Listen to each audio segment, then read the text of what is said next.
There is a severe humanitarian situation in eastern Ethiopia. Ethiopia and Dr. Abiy Ahmed should know this. Today, Wednesday, 25 December, there is a heavy attack going on in eastern Ethiopia. The Somali regional police and military are being used to massacre and displace civilians from Isak subtribe commonly known as Arab in the Dacawaley area.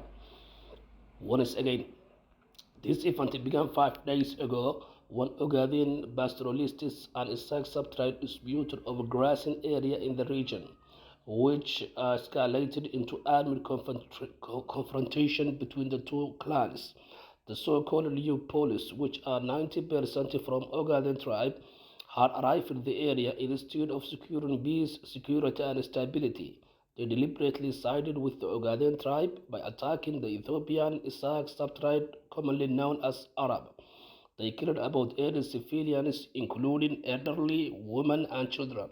After that, the local traditional clan elders from both sides have organized themselves to bring about lasting peace and solution between the two tribes.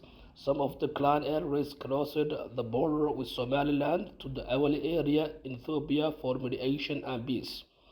However, today the Ogaden militiamen, together with the regional Somali police forces, commonly known as liyu police, have attacked the Awali village from three sides, where the traditional elders have been for peace and mediation. They shot everyone there and captured the civilian crowds owned by the civilian elders for peace there. Some of the rural youth, nomadic rural youth from the Isak tribe, are trying to defend their village.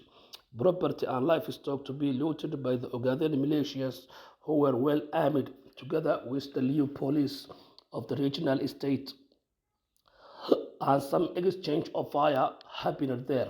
But indiscriminate shelling, bombardment, burning down of villages, genocide, and displacement against the Isak tribe is taking place right now there.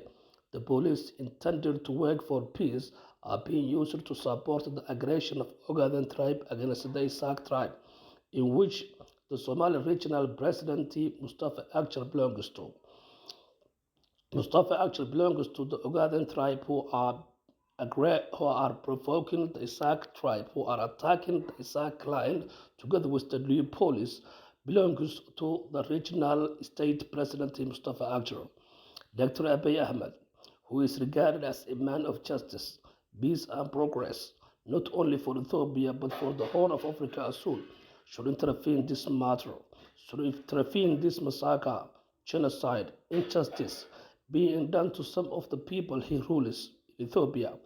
The Isak tribes who are being under attack, who are being attacked with the use of Ethiopian women, who are being attacked from their ethnicity by the Ogaden militias, together with thousands of liyu police armed with the Ethiopian ammunition and bullets, being used not for the interest of Ethiopia but for the interest of tribal oriented agendas. Abiy Ahmed, history will tell you if you take an action against the Somali police forces and their leadership, who are committing all sorts of inhuman acts, torture, genocide, rape, looting, and burning of villages of Islamic tribes, particularly the Arab tribe. This support of Ogaden militias by the Somali regional states is a dangerous situation. Dr. Abiy is expected to intervene in the situation and stop the aggressors who are degrading the dignity and reputation of Ethiopian government, of your administration. They are degrading the reputation and dignity of your administration when they are using the Ethiopian munitions, bullets, and weapons against the Ethiopian civilians for being not Ogaden only, for there is a long hostility between the two tribes. However, they are all under the Ethiopian flag. The Ethiopian citizens should be dealt with equality and justice as expected by all Ethiopians and Dr. Abiy Ahmed. But now, things have changed to the wrong direction. When a regional president is siding with his tribe and used all sorts of weapons, ammunition, and police forces against ethnic cleansing. This is a very dangerous situation. Dr. Abiy Ahmed, a man of peace and prosperity, you have to